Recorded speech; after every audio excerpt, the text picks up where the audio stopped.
બોલ. જય Hind madam. Madam, આ મુજરીમને તમે આ ઇન્સ્પેક્ટર લાલા ઉપર છોડી દો. આ જે શંભુ છે ને, આ ચોરીનો બધો જ પ્લાન એના ઘરેથી થયો છે.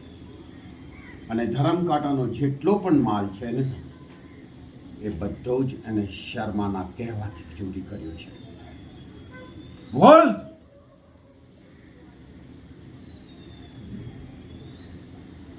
શંભુ, તું તો આ પોલીસના દંડાને સારી રીતે ઓળખે છે. અગર તે શર્માનું નામ ના આપ્યું તો તારા ઘરવાળાઓની જિમ્મેદારી લેશે કોણ? બતાવો. બોલ. આ બહત અડિયલ ટટ્ટુ પહેલવાન છે મેડમ. પોલીસનો અગર એક દંડો અંદર જાશે ને, તો બધું જ સત્યમેવ જયતે બહાર આવી જશે.